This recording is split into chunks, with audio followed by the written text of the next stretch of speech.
brings up the sun in a dawn so very dark. Such is my faith for you. And welcome to CBM Voice Chat episode 36. My name is Neophant, and with me as always is my fellow co-host and podcast extraordinaire, AngryBlackManta. What's going on? I can't believe that we are finally spearing through it. Around like sometime after that movie, we would not have seen Atlantean culture already like we actually did instead with having seen Aquaman in 2018. You know what? I feel like this movie does a better job of portraying. I actually really like how Atlanteans are portrayed in this movie, and I like some of the other glimpses of Themyscira. Like for somehow, because like we've had 2 movies with Wonder Woman, and we've had quite a bit of time with Themyscira, but somehow this makes it feel, I guess, like the buzzword for this whole movie is more mythic and epic. For some reason, it just feels more real and lived in. I get what you mean. It's because there's like this real impetus for these societies to exist and somehow eventually band together, right? Because right now they're kind of like in this crisis mode where they're trying to guard the mother boxes and stop whatever invasion forces coming to take them away because they know that it's dangerous. We don't necessarily know what's going on with them at the time, but considering that the Amazonians and the Atlanteans have these like specific temples and shrines dedicated to guarding their mother boxes, there's this real sense that like there's almost like this quest progression that as the bad guys are trying to obtain those items in their own quest, it's the hero's quest to figure out what's happening and to stop that from happening. Yeah. I think they both actually they also mesh better with our real world. I think it's easier to believe that the way that these civilizations are portrayed in this movie, it's easier to think about them existing with us than I think it does with the solo movies. I think where it's a little bit more, at least with Wonder Woman in 1984 and Aquaman. I guess, yeah. With the tone that they have, it seems a little bit more fantastical and otherworldly than what you would see here.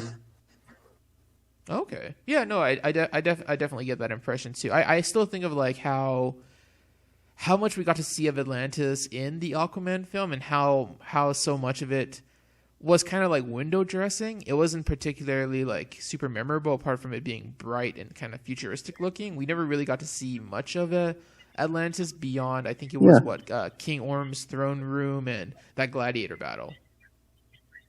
Yeah, which I didn't really like Orm's throne room. I think when you have something that's heavy with visual effects, the dimmer the lighting is, the better you can hide some of the defects and whatnot. Instead of when you're getting blasted in the face, just like this everything white and whatever. But yeah, I just thought that was interesting considering that we don't, despite not seeing very much in this movie either, it still felt, I don't know, kind of just connected with me better.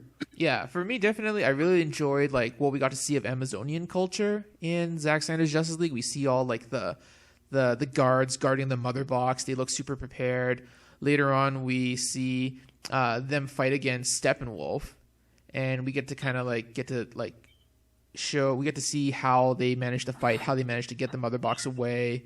There are so many of like these great little moments, and those are always scenes I really enjoyed in the 2017 Justice League version because I genuinely felt those weren't changed that much from what it was originally supposed to be, right? And they were always a highlight of that film as well. Yeah, correct me if I'm wrong, but when Steppenwolf shows up, they show a shot of not a shot inside the Themyscira holding thing for the mother box, but they show Themyscirans, the Amazons, reacting from like the main city, and I swear I saw teenagers. Yeah, they were teenagers. I actually was thinking that, yeah, we could definitely bring that up. That's really interesting. There are younger girls on Themyscira too, which raises a lot of questions. Like, have some of them been able to reproduce, or were they able to be able to have more kids somehow? But definitely, if you're an avid Wonder Woman reader, those are some questions that have many different answers, and some of them might not always be more palatable. But we can definitely explore that at a future point. But I kind of wanted to kind of move from there to those like glorious vista landscape shots of Iceland. I don't know. We've seen teases of those shots like for the last few years, but to kind of see it all kind of like happen. What did you think of like all that look? Well, first of all, I mean, Iceland is one of my top places to go. It's so beautiful, and I remember hearing. Hello, dog. She just came into my room. Oh, okay. I remember listening to a podcast with Mark Twight, and he was talking to the guy who had basically helped photograph everything in Iceland. And he talked about they spent 2 weeks getting footage of Iceland, and then it all got cut out by Whedon, and they ended up just using a soundstage. And he said that there's like just 2 weeks of just the most beautiful landscaping photography, and it really shows in here. It's absolutely gorgeous. I also love that what Ben Affleck's wearing is kind of reminiscent of what Han Solo's wearing in the beginning of Empire Strikes Back. I've always wondered if that was like a visual nod to Zack's love for Star Wars films. I bet it is. Yeah, I bet it is. No, it's great though. So I guess Chapter 1. I actually forgot what it was called. Was it? No, it's not It's not the New Age of Heroes. Chapter 1 is Don't Count on the Batman. Yes, that's right. So we get to kind of see this intro conversation and interactions between Jason Momoa's Aquaman and Ben Affleck's Batman. And I guess I kind of wanted to ask you, based on what we saw in the 2017 version versus what we had seen now in the last month, do you think that this was something that had to necessarily be changed, or do you think it was just changed because of streamlining and time control? Well, it was. I mean, it's definitely the latter, and I don't understand what Whedon was thinking with that stupid carving or chalk drawing on the. There's a picture of Aquaman, and he's there's 3 boxes. It's just so random. It's so ridiculous because when you think about how because in this version he's very much about protecting his identity. 1 second, the dog came in and then she went out and was kicking out. Mm-hmm. Yeah, no, it's crazy though because it's actually. I don't think it's particularly offensive or something that is too dark to see on the big screen. It's actually this interesting interaction between Momoa and Affleck, and how they're kind of both these alpha male types who have their own agendas, but eventually they have to learn to be able to cooperate with each other. And I still distinctly remember Momoa calling Gotham a shithole in the 2017 movie as well. It's not like they really changed much of that as well, which is it's just so crazy that we didn't get to see what it. With his version, Zack's version, it's nice. It's so refreshing to see superheroes protecting their identities, and because I know Bruce immediately tells him afterwards, but this kind of connects to that. It's just Arthur shows so much care with his identity, and he continually refuses to acknowledge that he's connected to being Aquaman. And it's kind of that adherence to secrecy that I think shows Bruce that he's willing to he is trustworthy, I guess. I think it shows a distinct character arc change in Bruce, right? Because he used to be very reclusive, very angry, very frustrated with the world, but now that he has this real mission and life goal in mind, he definitely comes off in this movie as more hopeful, more willing to cooperate, more realizing that we need to be united. And I think that's actually really cool. And I can definitely see it even on Ben Affleck's face as he's talking to Aquaman that he's a little bit softer, a little bit still determined, but also at the same time more hopeful. Personally, I would have wanted to see a little bit more determination, a little bit more of that ruthlessness. I felt like he's the switch between BVS and here, where he's so hopeful. While it's nice, it was still a little bit. It's a bit jarring. I feel like it was a little bit jarring. Yeah. But at the same time, I appreciate it. Okay, yeah. I just think of back to his "Men Are Still Good" speech from the end of BVS, and I feel like that's the kind of Bruce that we're kind of seeing now. Maybe he's lost a little bit of the depressive funk in the talk, and now where I'm at right now, it's the Icelandic women singing, and I feel like maybe that part got a little bit too long. Yeah, that was one part that could have. I mean, I do like how it shows how he's regarded as. Well, it's just one of those things that I like about Zack is his superheroes aren't exactly superheroes. These are actual people who have different impacts on the cultures that they interact with. And like it goes back to what we were talking about in the last video that I was in when we reviewed the trailer. How he says he's looking for warriors, and when he says warriors, he means warriors. He's not looking for superheroes.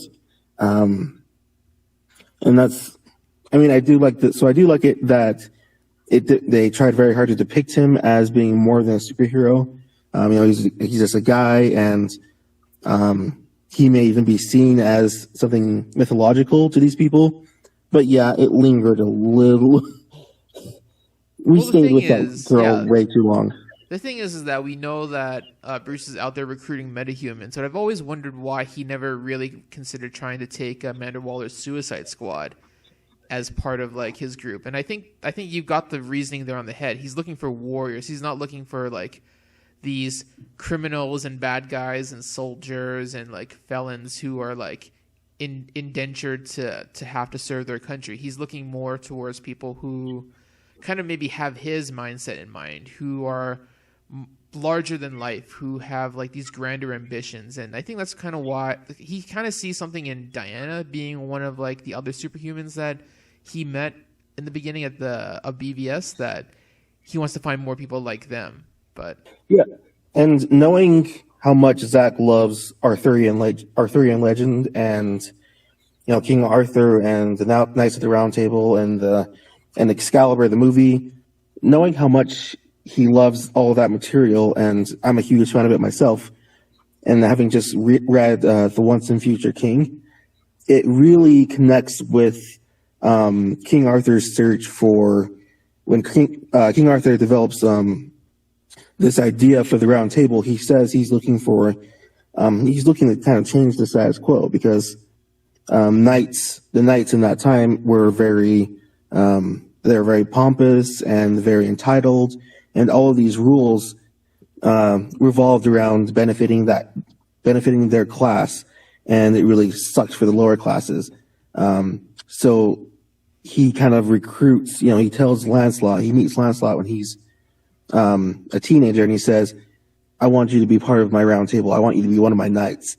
And so Lancelot goes off back to his home, his land, and he spends like 3 or 5 years just doing nothing but training to be the best kind of person, the best kind of knight that he can be, that Arthur would be proud of.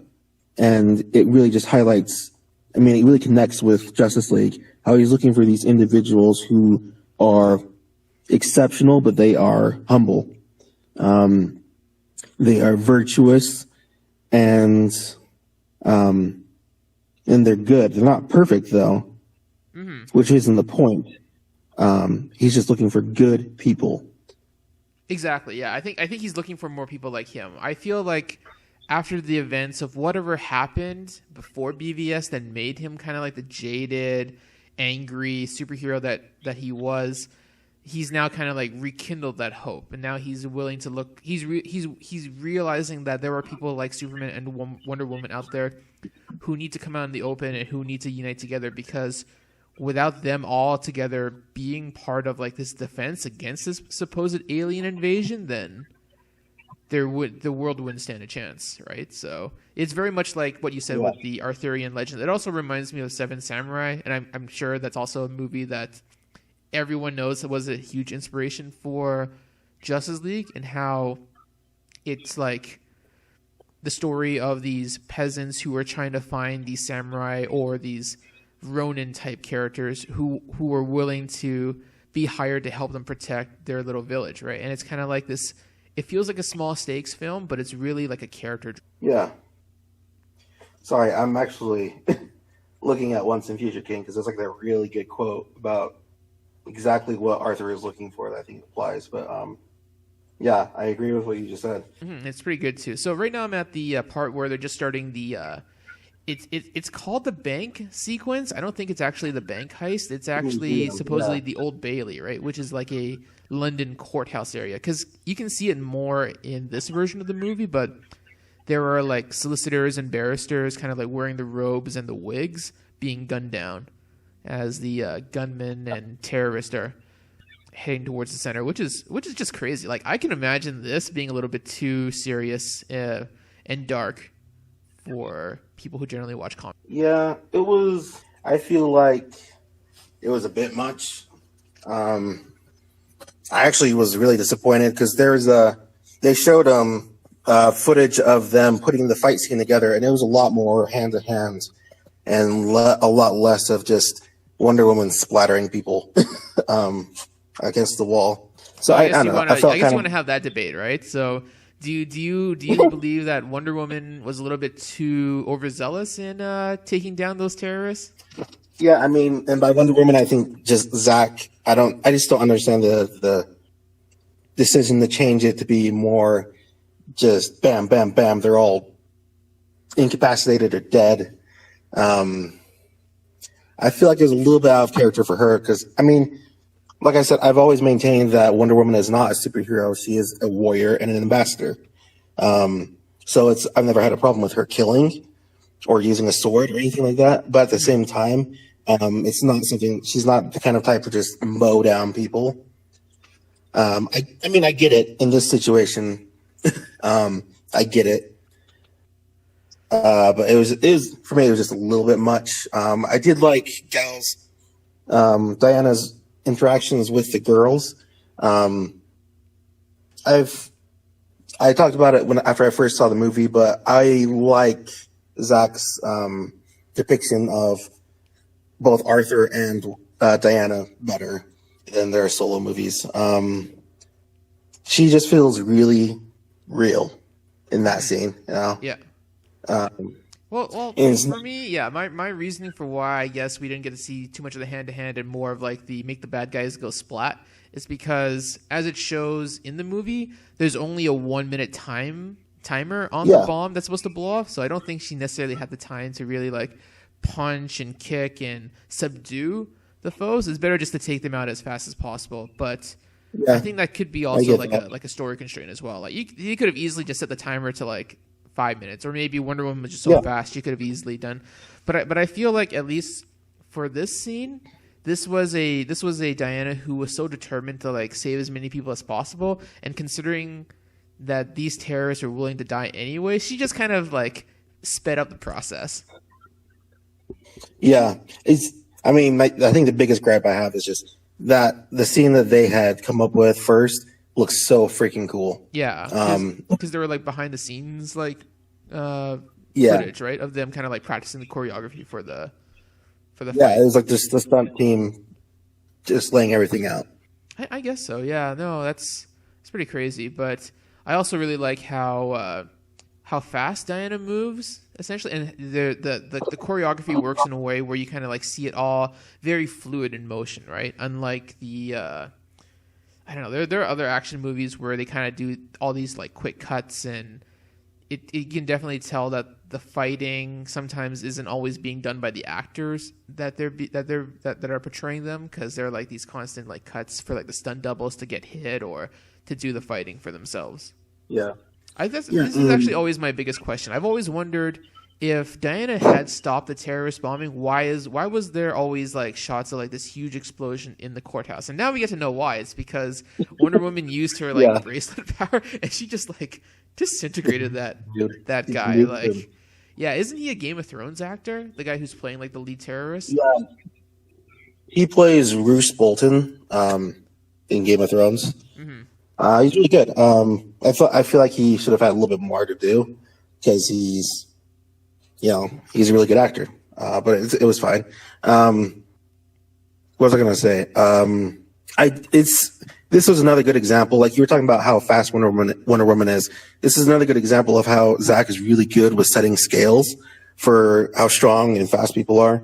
Because like it shows very clearly that she is fast enough to catch bullets, but she's not fast enough to just zip across a room and stop him from opening up with his gun. Yeah. Again. That's why she hits him with the bracelets.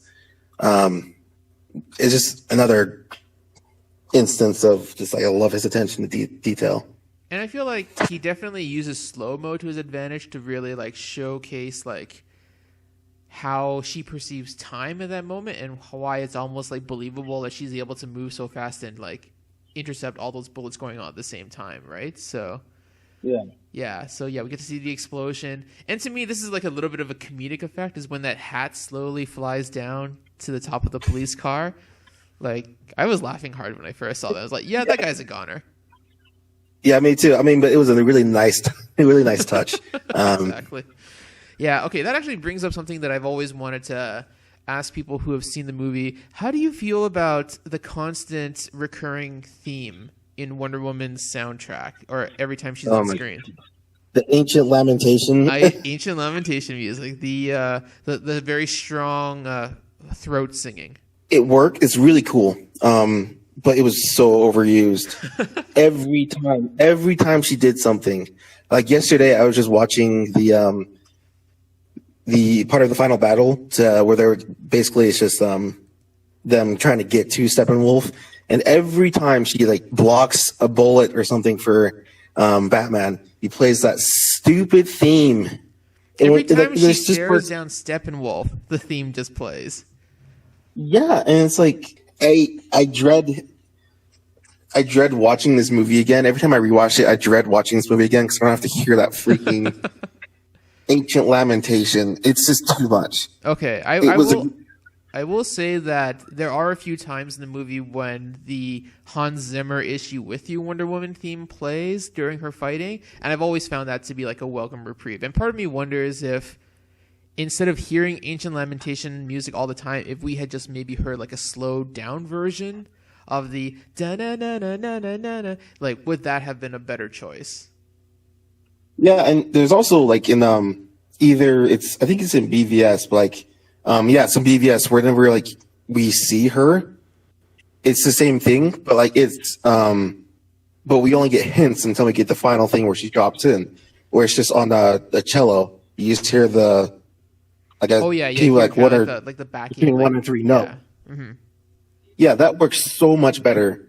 The ancient lamentation thing works really well in some spots, like where she and Steppenwolf are having a stare down in the tunnel fight before the whole thing starts. Yeah, it works really well there, but it's way overused. It's a bit disturbing. I do agree. Like, I don't know if you've seen the Junkie XL. He had a studio time like YouTube video about Wonder Woman's theme, and you actually hear like a more extensive, like in-depth version of his Wonder Woman theme, and the instrumentation used for it is excellent. And I'm just wondering, like, I kind of had hoped that he would have had like maybe overused it a little bit, because I thought that was actually really catchy and really well done. But at the same time, I don't mind the ancient lamentation music that much, because if you hear it very closely, there are different variations to the throat sing. So it's not like he's using the exact same singer, the exact same notes every time. Yeah. There's a little bit of variation, which actually, kind of at least makes it a little bit more bearable. So now we get to the beginning of an introduction to Steppenwolf, and I gotta ask you, man, so how much more do you like this version of Steppenwolf's look compared to the 2017 version? I'm actually, he's just right about to drop down where I'm at. I freaking love Steppenwolf. He's awesome. He's so cool. He's whole Amazon. His voice is always great, but now he has the look that really matches like how ferocious he really is, right? Yeah. And all these interactions, like with him and the Amazons, and then later on with him and Wonder Woman, and with him and Darkseid. Like Steppenwolf is honestly like one of my favorite comic book villains of the last few years, just because there's just so much to him that not only is shown on screen, but is also implied through his dialogue with other characters, right? Like. Yeah, he's almost sympathetic, but he's also at the same time he deserves to die. Yeah, I mean, like he's every reaction. I've watched it, like several different reactions of people watching the movie, and most of them are upset when he gets beheaded. Like they're like, "That's too far," because he really just for some reason just like clicked with everyone. I've been saying it for months now. I want a plushie of Steppenwolf. Mm-hmm. He's just got like those big puppy eyes. It's weird. I know. On such a ferocious he's very design for like such a notorious bad guy, right? But at least here in this first opening shot, he is like determined to get that mother box at all costs. And later on, when he kind of like jumps from the water onto like ground, he is like absolutely ruthless in how many Amazons he's willing to cut down for the sake of the box.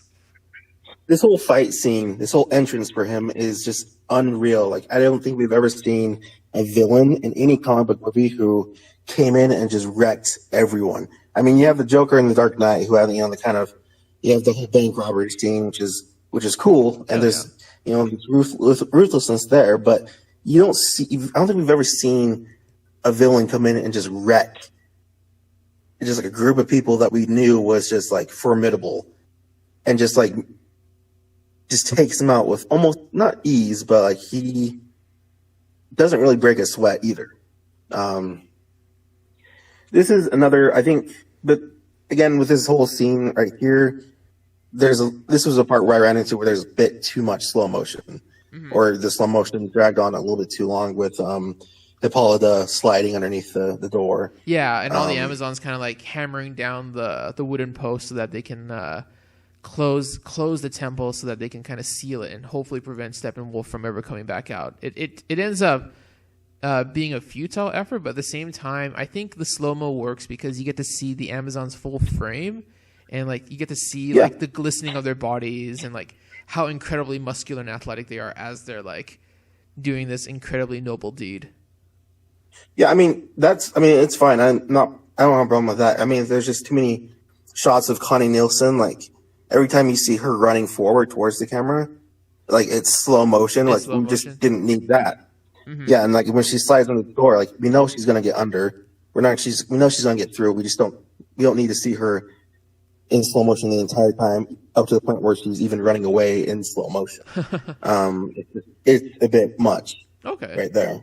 For sure. But yeah, with those huge shots of the Amazons, breaking down those beams, perfect. Yeah, exactly. I feel like slow motion is one of those things that you can't really do unless you have a really good camera, and part of it might be just kind of like, hey, I have the budget, I have like the cameras, I have the time and the money. I definitely want to like make it look as epic as possible. And hey, it's kind of like my trademark style, right? So yeah, I mean, it's slow motion is a huge part of it is about pacing it, that's what Zack was known for with, when he came in with 300 and you have those big shots of Leonidas and the 300 fighting at the Hot Gates for the first time.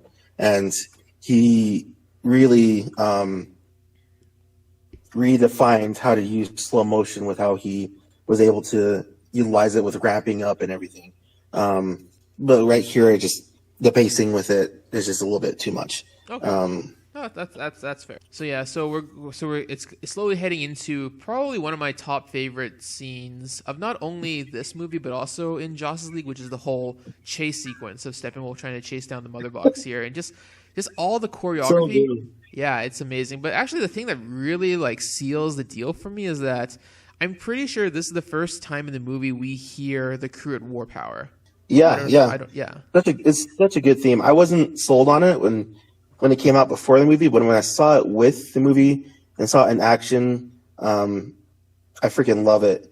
Mm-hmm. And this whole scene, I think this scene actually, I think the VFX are kind of the weakest here.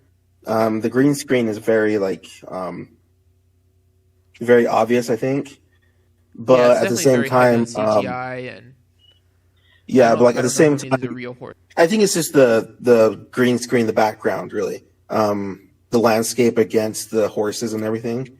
It's just something just doesn't click with it for me. But watching Steppenwolf just yeet a horse is just Yeah, exactly. As David Sandberg Right, has. Of right, course, I'm exactly. gonna love this movie. There's actual pony smashing. yeah, it's just unreal. Like this, it was just so well done how they showcased just how powerful this guy is, and just also, how deadly he is. Yeah, and Jeez. just how amazing like the Amazons are at like using all these like all their tricks, all their abilities to kind of like keep the mother box away from Steppenwolf, using like a bone arrow and like the rope to kind of like keep like have like a greater like distance between them, and how they eventually they're sacrificing themselves. They could have run away, but no, they wanted to make sure that no matter what, the box gets out of Steppenwolf. No, it's great though. I had chills like the first time I saw this with the crude war power theme kind of like happening at the same time, because at first before I watched the movie, I thought that they were only going to save that for the League actually all being together, but then it wasn't until I eventually realized that it's kind of like the theme of the heroes, right? The Amazons, later on in chapter 2 we hear it again, and of course like in the final battle, like it's such an epic theme, and I love how Zack apparently told Junkie XL, I want you to make a theme that sounds like a national anthem. Yeah, it does. And the first time it gave me chills was in the battle with Uxas and the forces of Apocalypse. And while that scene was shorter than I would have liked, it worked so well. The score worked really well right there. Yeah, we'll definitely come back to that, because that's the end of chapter 2, right? And that's something that we're hoping to definitely talk about at some point too. But I guess overall, I wanted to ask, we got to see a lot of Amazonian culture here. Do you feel like we've gotten a good dose? Do you think we'll see more of the Amazons in, say, Wonder Woman 3, if assuming that Patty Jenkins were to come back to direct? I think we will. It seems to be a growing theme that we see Diana growing up from being a child. We just kind of are following her growing up on on Themyscira. So I think they're going to continue that with the next movie. It'll open up with her being a little bit older, and she'll learn some lesson that gets applied later. But yeah, I was really satisfied with the depiction of their culture here. Because later on we get to see that a scene where they're kind of like having like a semi-funeral for the fallen Amazons, but they're also doing the whole we gotta tell Diana that something bad is coming, and that we gotta warn her with this like amazing fiery arrow that can like go across like entire oceans to get to Greece. It's cool to see how they've interacted with the gods, or how the gods have interacted with them and given them certain gifts. So that was cool to see. I really hope to see more mythology with the Amazon culture, because I think we've been a little lacking with that. But yeah, it's really cool to see. Just I guess to flesh out their world.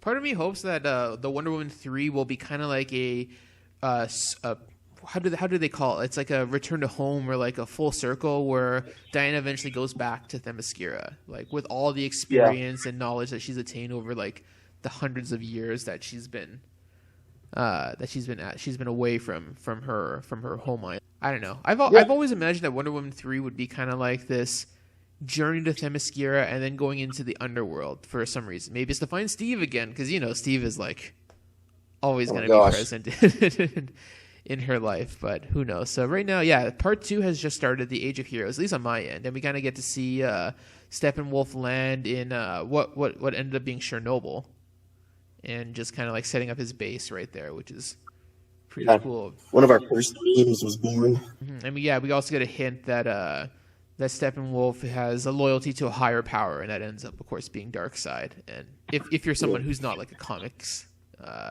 heavy comics lore guy. Yeah, and it's really interesting to see their technology too. Like it's not something we've ever seen before. You don't Like think it's it's very similar to the Kryptonian like metal men? yeah. Metal That's actually what I was about bending to say. Because in the art book for Man of Steel, they say that Krypton has evolved beyond using metal. They have like this new kind of rock metal hybrid type thing. And that's very, like I was going to say, it's very similar to Kryptonian technology, but at the same time, it seems a little bit more organic and a little bit more, almost like there's a little bit of magic in there as well, or some sort of like, I don't know, like demonic energy. Yeah, definitely. It feels more like hell. It's like what if heavy metal and magic kind of like fused together, so you have like these like crazy like Cthulhu looking mother boxes, and they kind of like are merging with like these walls and rocks, and they kind of like come to life as they communicate with Steppenwolf, right? It's pretty interesting. Yeah. Interesting production design right there. Yeah, I like they brought that up because like it feels like that's exactly what they did with everything involving Apocalypse. Was they just basically said, how would it look if we saw how beings developed, how demons developed, and how technology from hell would basically evolve. And now you have like instead of holographs, they have these weird tar lava obelisks that morph into people. And you have this weird armor that is almost alive, and it reacts to the outside stimulus and to the emotions of the wearer. It's very cool. I can't wait to see the art book explaining more of it. Right now, I'm at the part where Silas Stone is talking to like the janitor, and the janitor kind of like sees that there's some sort of disturbance in the lab and goes in to take a look. I was always like intrigued. I didn't realize the janitor was always going to be in this movie. Like I honestly thought he was like a Joss Whedon edition. I thought he'd be in there. I wasn't surprised he was in there. I was just always knew that the part that wasn't Zack's was obviously the stupid my husband got abducted by aliens, or whatever. Right? Yeah. Okay. Yeah. Exactly. Yeah. I actually kind of thought this was like there was like an original janitor, or like there was the original guy, and that the janitor that we saw in Joss League was like an additional character that they had to like use for the story purposes of getting kidnapped, so that we could kind of like quicker see that the parademons are out hunting for the mother boxes. But I'm glad like this is like kind of like it's like a little bit of a horror theme to it too. Yeah, Zack. I mean, he always has one scene in his movies that's horror, horror heavy, I guess. Exactly. You know, in Batman v Superman. In Batman v Superman, he had Batman's entrance, and then in this one you have you have this scene as well as the one with Silas when he's kidnapped. Exactly. So we get to go to we get to see the Amazonians doing their whole fire arrow ritual. There's a lot of ancient lamentation music playing at the same time. I know you might not be. I mean, it's fine here. It's fine there. You know. Yeah. I think. I was gonna ask though, man. Have you like regularly listened to the soundtrack, like even when you're not watching the movie? Yeah. So obviously at the speed of sound, at the speed of force. Force, right? Yeah. Is huge. Yeah. And then also the tunnel sequence, the whole tunnel sequence with the metal guitars, riffs, and the Wonder Woman theme and the Flash's kind of theme motif or whatever. That's another one of my favorites. Yeah, I love all the themes that all the characters have. Like, I know we probably won't see it yet, but Cyborg's piano too. I've always wondered what it would have sounded like if Danny Elfman wasn't doing like the score at that time. But honestly, it's fantastic. I feel like though, I think Aquaman kind of has like a average theme compared to the other characters. Like, I don't find it as like easily memorable as like say the Flash's or Batman's are. Yeah.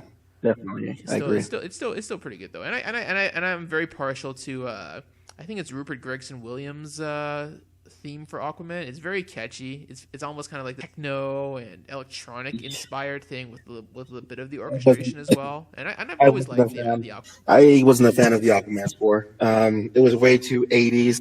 Yeah, no, that's fair though. It's very like it's like inspired by Donna Summer apparently, or like it has like some very heavy synth stuff. But I feel like other songs in that soundtrack were also not necessarily like 80s or techno inspired, like the Black Manta theme.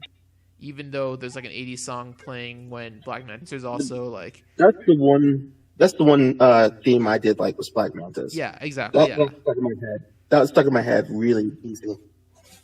He's your namesake character. I would assume that like you'd be very partial to the character of Black Manta, considering your username is Black Manta as well. And I'll be honest, he's one of my favorite villains too, just because of just how ruthless and like how absolutely like focused he is like throughout the film, and it's great too. But yeah, that's more about Aquaman. So right now, right where I'm at, it's like kind of like the aftermath of the kidnapping, and we get to kind of see a little bit of Ryan Choi, the actor who plays him. Honestly, like I don't recognize him because I might be Chinese, but I don't really follow too much of like Chinese Hollywood. But like this guy, like he's his English is very like. His English is proficient. I was surprised he had an accent. I was expecting just, like a regular, American accent, but I was really, really surprised that he seemed to be like a Chinese native. Yeah, that he's actually like a Chinese, like an original Chinese citizen who probably like got his big break doing a couple of Western movies, right? Like we don't see too many of that nowadays, especially in major superhero films. I don't know if you've seen. I haven't. I've heard good things. I have little to no expectations for that movie because they kind of scraped the bottom of the barrel with him. No offense. Yeah, the narration for the trailer is done by Tony Leung, who's a very famous like Chinese Hong Kong actor, and his English is like very strongly accented, which is actually I thought was really cool because he's an actor who I've seen in a lot of Chinese films, but I've never really heard him like speak that much English, especially in a Western movie. I'm moderately excited for Shang-Chi, but I'm not. Yeah, I have very low expectations as well. I was pleasantly surprised by how much I liked Ryan, though. Ryan Choi. Yeah, exactly. Yeah, he's fun, but he's not overbearing. He's not. He's not there for comic relief, really. He's just kind of like a normal person, just working at a place where they study aliens. Yeah, in many ways, I think he has great chemistry with Silas Stone's actor as well, right? Yeah. And they have a great rapport. And now that we've heard that there were possibilities that Zack would have wanted Ryan Choi to have his own spin-off movie, like I'm now like really wanting to Like who gives a crap about Our Man? I mean, I like Our Man in the comic books, just to be straight up. But who the frick cares about an Our Man TV show or movie or whatever? I know. Part of me hopes it's the Our Man from like the android from the future who kind of like is like from DC 1 million, and he's like this super like all-encompassing Metron type god-like figure. Like that would be cool to see in a movie, but I don't think there would be a budget or like frick. Geez, this movie sets up so many different solo movies that people are actually excited for. With Ryan Choi, Martian Manhunter, Cyborg, like it's unreal how like just he peppered in these characters and like people are really excited and want to see more of them. Deathstroke, holy crap! So much. Yeah, so many like spin-off potential, right? Like we could have gotten Deathstroke, we could have gotten an Atom movie, we could have gotten the New Gods. I still think could have been something that came from what we saw in Zack Snyder's Justice League, even though it had been in the works for like so many years after Justice. That's another movie I didn't like. I'm not a fan of Ava DuVernay, more of as a person than a filmmaker. But I wasn't excited to see her try and take on something VFX heavy again. So I wasn't too put out when they said that it was canceled. I would like to see a Mr. Miracle, and like also Tom King was involved in writing, so I'm not a fan of his anymore. I guess that's fair. Yeah, I know His been a Batman mixed run. bag for me. I like his Batman run, but yeah, I guess if we were to have seen like a very like down to earth, more focused on Mr. Miracle and Big Barda type of movie, I would have been cool with that too. I don't think it would have been a big deal to have Tom King and Ava DuVernay co-writing it together, but at the same time, it would have felt like a lost opportunity if we didn't get to explore more of like the larger culture and world of Apocalypse and Like now I want to see Mr. Miracle and Barda growing up in this Apocalypse that we get a glimpse of. Mm-hmm. I mean, that's the toll that would have on a human being is, I mean, the idea of it is just, chilling. Having to interact with Darkseid of all people, as your father and Granny Goodness, which I was sad to see that we didn't get to see her talk or anything. She didn't get a line or anything, but it was cool to see her. But she was a stand-in, right? Like we'll get a real, or like we'll get like an actual actress hopefully in this. But I thought, like in the few glimpses that we saw her in this movie, her armor was very like authentic to the comics too, which is pretty her armor amazing. was super cool. Yeah. Wow. I mean, there's a lot of talk on Twitter about getting Kim Rhodes. If you're familiar with Supernatural, she was Sheriff Foster, I think was her name. She's also in The Sweet Life of Zack and Cody. She's the mom. Oh, okay. Yeah, I think I recognize. Yeah, I recognize the name. I just couldn't put a face to it. But yes, I definitely.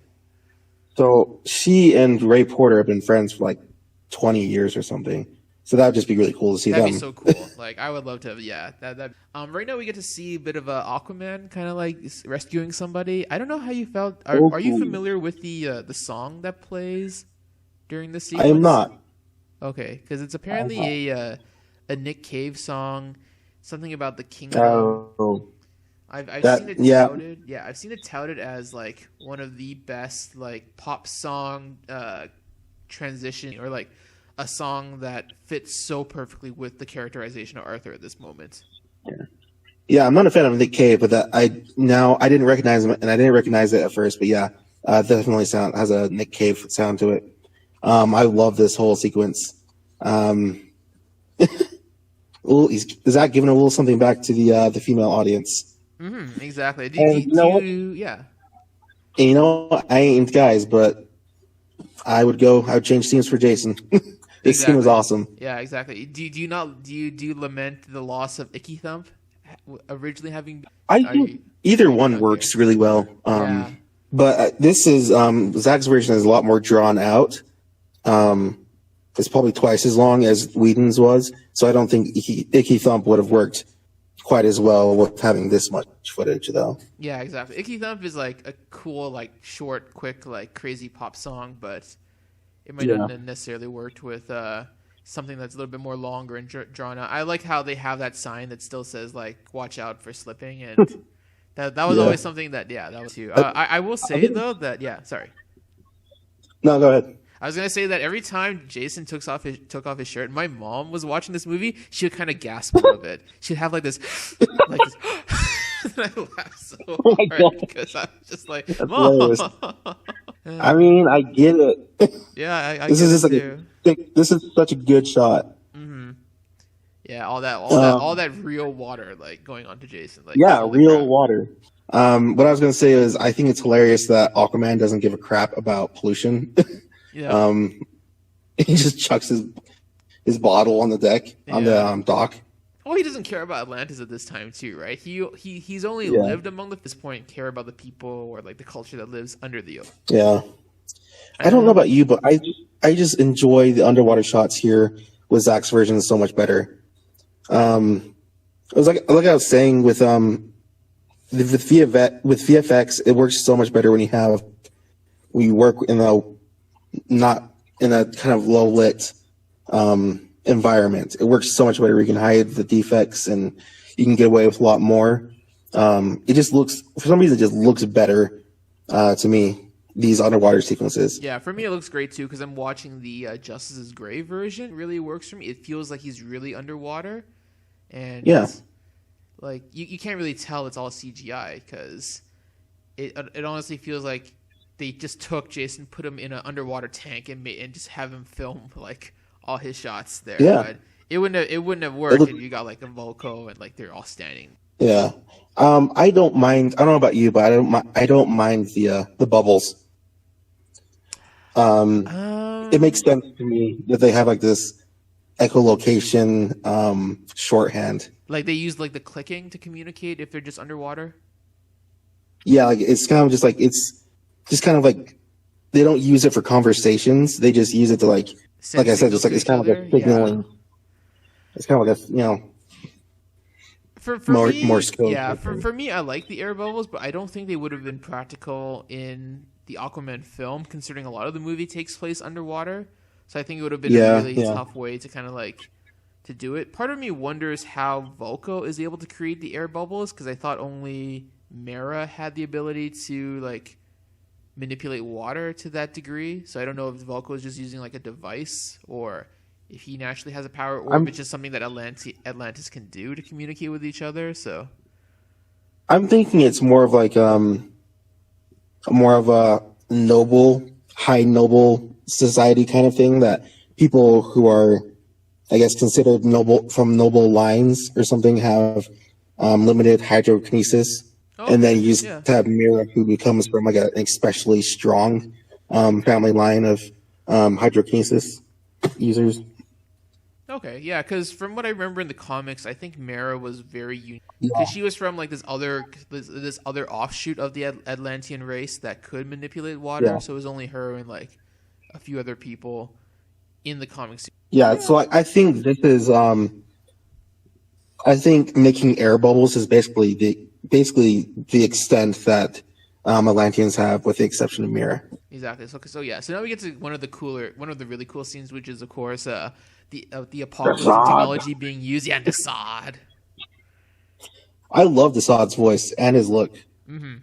I like the little buzz that they added into his voice. Yeah, it's like extremely demonic, but at the same time also very calming to listen to at some points, because you don't really like. Yeah.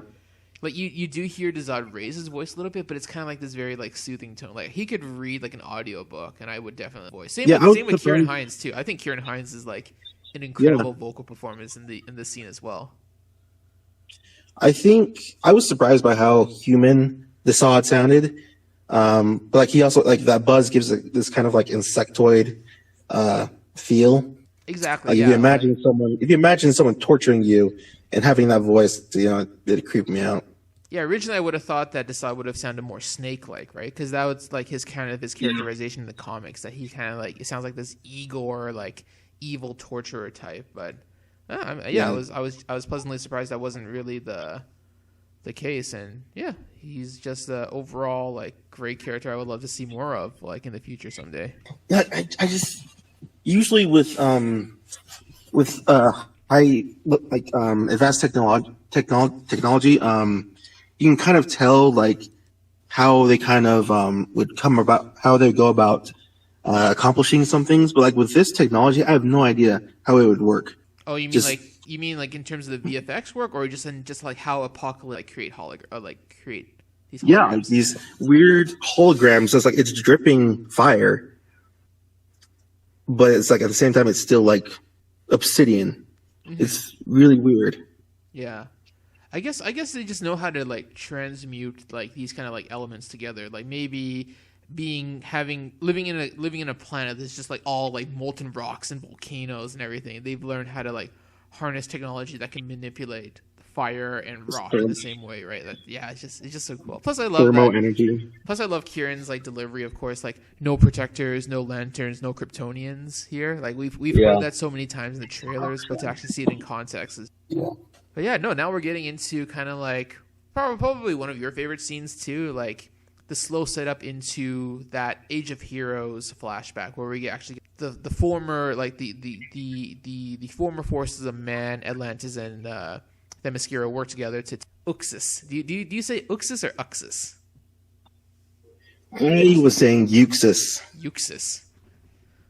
What if it was Ux ass? Would you have taken Darkseid's former name more seriously, or would you kind of like laugh it off? I think it would be fine. I just think someone just pointed out it'd probably be just confusing for audiences to say they have him be called Uxus or whatever, and then suddenly he's just Darkseid without explaining like the Omega beams and everything like that.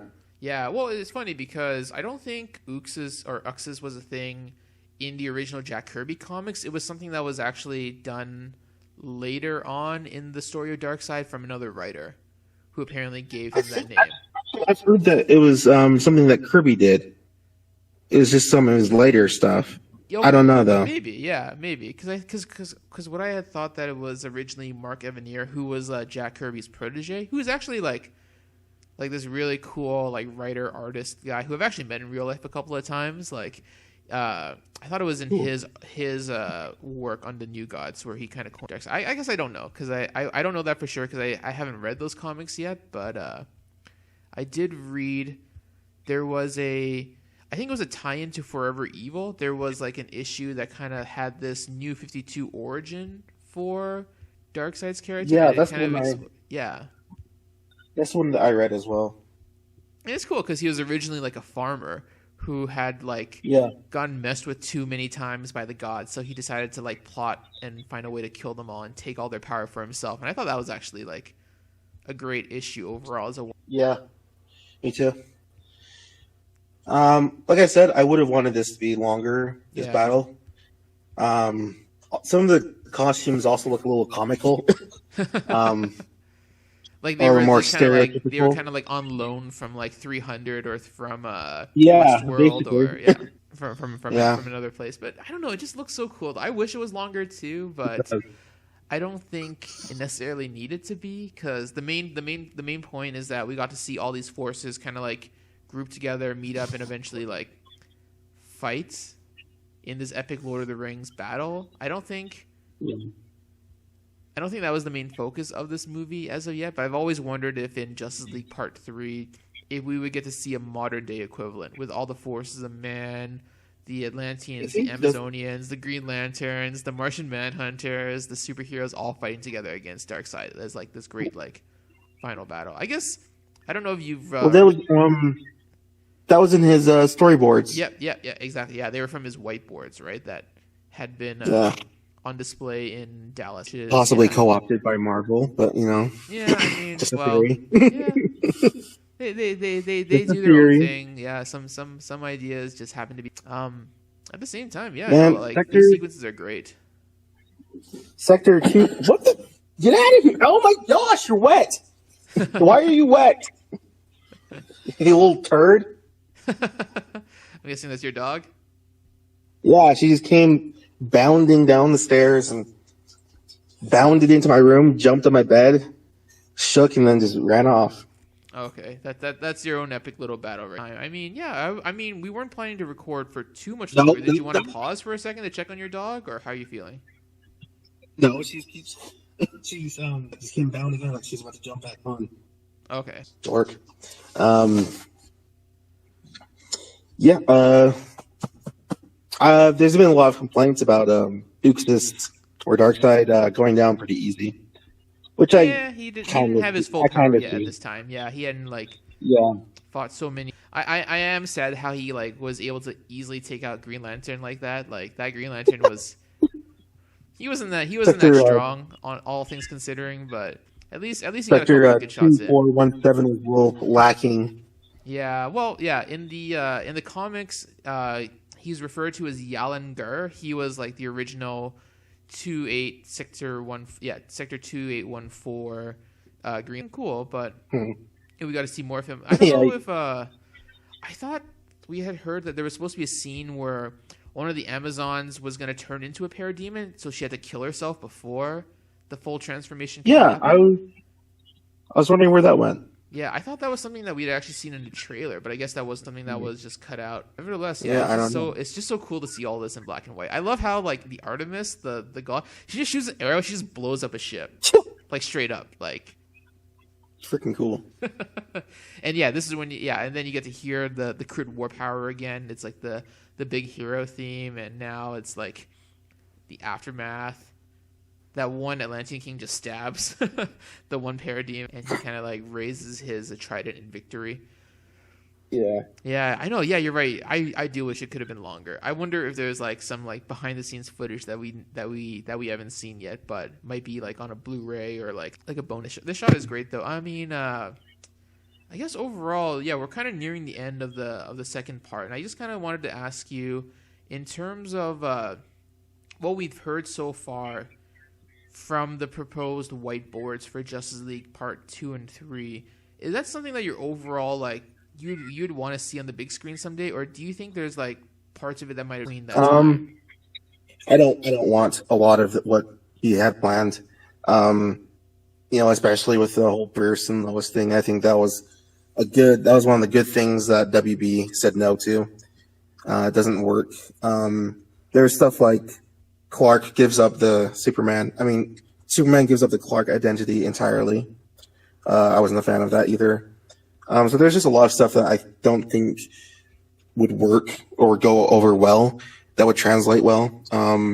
I think, yeah, I just wasn't a huge fan of his, where he wanted to go with the series. Mm-hmm. But do you think that otherwise some parts of the story could still work? Like, do you think that it would kind of start off with the League together, but then they get challenged by like Lex Luthor's Legion of Doom? Are you still excited by that idea? Yeah, that stuff is fine. I'm fine with. Absolutely. Okay. Yeah, who would you want on the team? Don't get like from each solo movie like their respective villain. Like who would you have? I don't think Captain Cold really fits in very well. I would have wanted to see like Professor Zoom or something. Do you think Professor Zoom would like have any?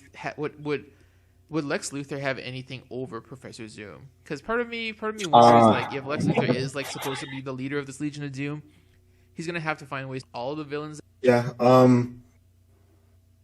Maybe he pulls Professor Zoom into the present and has some sort of device or way of anchoring him to the timeline or something, and at any time he wants, he can always just send him back or like just release the anchor or something. I don't know. That's just off the top of my head. You could also do someone like Gorilla Grodd. He's been shown to work with Lex in the past. I think, Joker works fine. Who else was in there? Cheetah. I don't want to see Cheetah come back. No, it wasn't Cheetah. It was Dr. Poison, who was supposedly being in the... Yeah, screw Dr. Poison. You don't care about Dr. Poison? I would have rather had Cheetah than Dr. Poison, personally. Yeah, same. Yeah. The movie didn't do much to help me like her. It's just useless. And then who else was in there? Black Manta, I think. Black Manta. Yeah, Black Manta would have been in it. We would have had the Riddler. I don't know if we still would have had the Riddler even if there wasn't going to be a solo Batman film in between. That's fine. Yeah. I really like the idea of the Riddler being the one to solve the anti-life equation, because that was supposedly what was going to happen. Oh yeah, too. Like I actually think that would have been like perfect. That like he would have been able to find the puzzle that only he could solve. So I would have loved to kept the Riddler. I would have loved to have kept Paul Dano as the Riddler and somehow be part of that Legion of Doom, but it wouldn't have made sense because now he's like in Pattinson's Batman world, and it wouldn't have worked. And we're getting the Riddler already, so it's not like I don't know if WB is willing to have a Matt Reeves Riddler as well as a DCEU like Snyder Riddler, but I don't think they would, but you never know. For me, it would be probably Cheetah, Black Manta, either the Riddler or maybe like another like smart Batman villain like the Calendar Man or Dr. Hugo Strange be the one to also solve the anti-life equation if they couldn't use Riddler, and then somehow also incorporate. I wouldn't have minded like a superpowered version of Captain Cold, because I know there's been multiple interpretations of Captain Cold from the comics where he's just like a guy with a gun to I think in the New 52 he was a guy who actually had ice powers like metahuman wise, and I was like, oh yeah, that would have been pretty cool too. Sinestro would be a cool addition as well. Yeah, I don't know who they get for Cyborg though. That'd be No, interesting. they didn't. There wasn't a cyborg villain though, unfortunately, in the whiteboards. It was only those altogether. But yeah, I mean, yeah, that's pretty cool. Right now, we're on to part 3. Is there any other any other moments from the first 2 parts that you wanted to bring up that we didn't talk about before? I don't think so.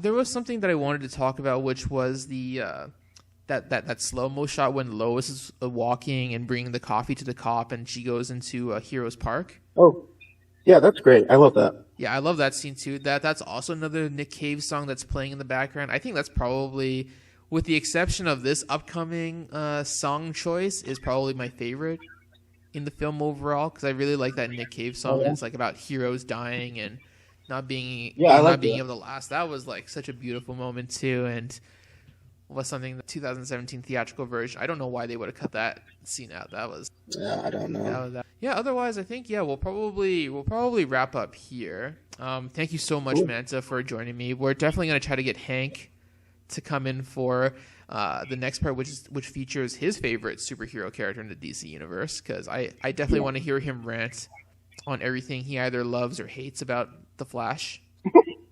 either in this movie or the one that's coming up. I mean, who knows what's going to happen. Every week something changes. And we didn't even know until last week that Michael Keaton was going to actually be on board for the Flash movie. Like, it took this long just to kind of like even get that confirmation. It was just absolutely. We were fine without him.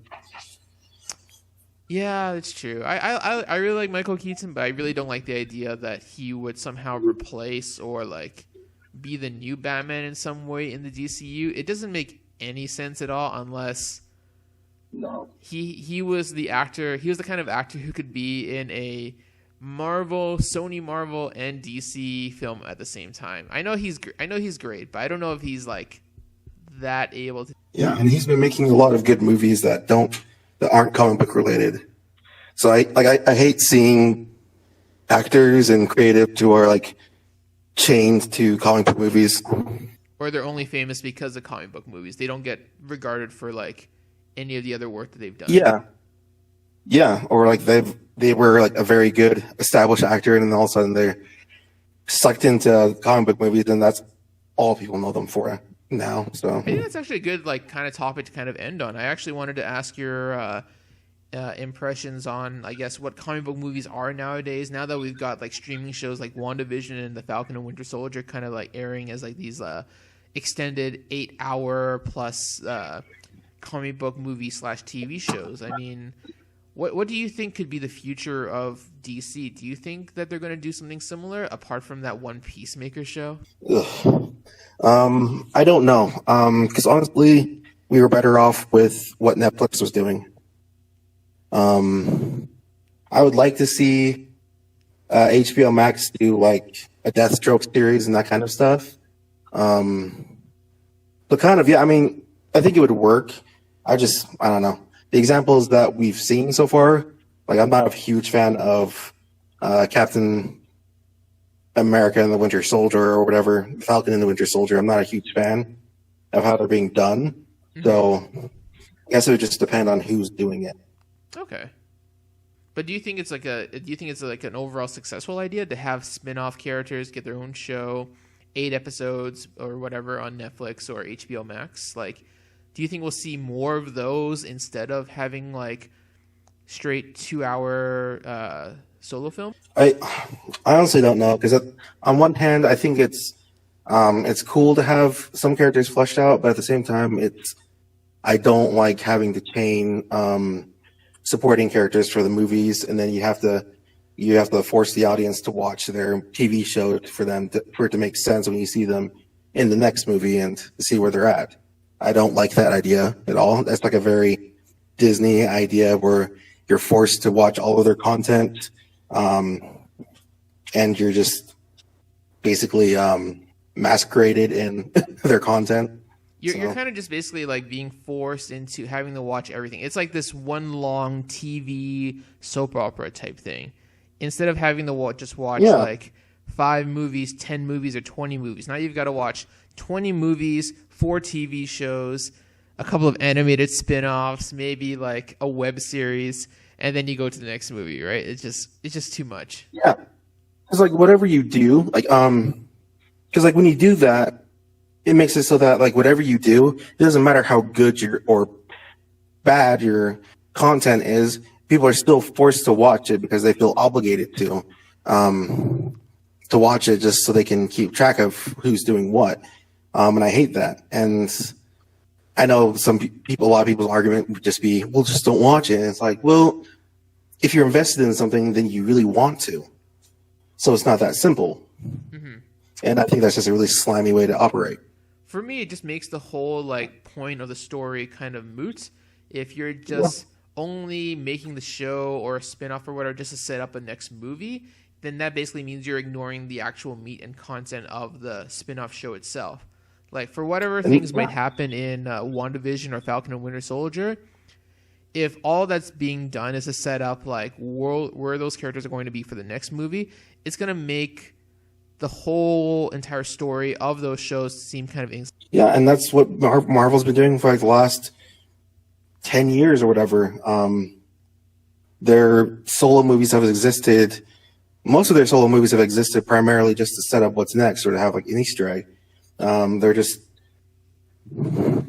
like, I don't know how to, like Ant-Man and the Wasp, for example, is a really good example. Like that movie sucks and no one cares about it. No one talks about it. Mm-hmm. But like you felt obligated to watch it.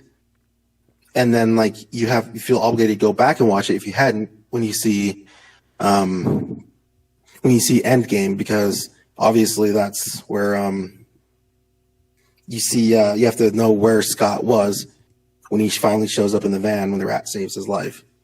Yeah, I haven't watched Ant-Man and the Wasp yet, so I don't really care. I don't really understand why he was in the van in Civil War, or like why he was out of that teleporter thing or whatever in the beginning of Endgame. So I'm just like, whatever. Yeah.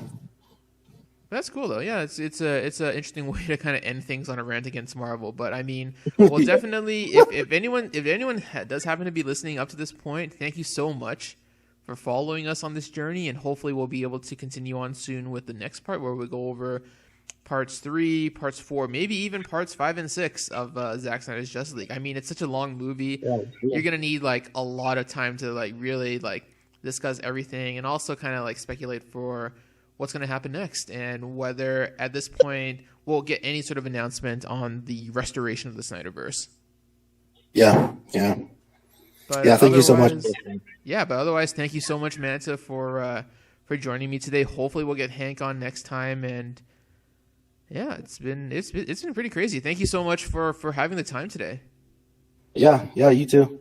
Yeah, no, it's great. So, thank you, everybody. This has been episode 36 of CBM Voice Chat. I'm your host, Neophant, and Black Manta, as always, has been such like a gracious podcasting co-host for the last few years. And honestly, like, if I didn't have him to bounce off of, I wouldn't have any like. I don't think I'd be as enthusiastic about podcasting as I do today if it wasn't for him and Hank and everyone else too. So no, I'm just super grateful, and it's super grateful that the movie actually came out, right? Like, we've been clamoring for this movie for like years now, and now that we're like in this like post ZSJL bliss, right? It's all about celebrating and enjoying and speculating on what could come next. Yeah, who would have known that when the movie was released, it would have been almost unanimously beloved, and it would get the world on our side. Mm-hmm. That's super bizarre. All the more reason to get those sequels greenlit and made somehow. So hopefully for someday. But thank you guys so much. Thank you, Manta. Have a good rest of your day. Take it easy, and have a great time next time watching the movie.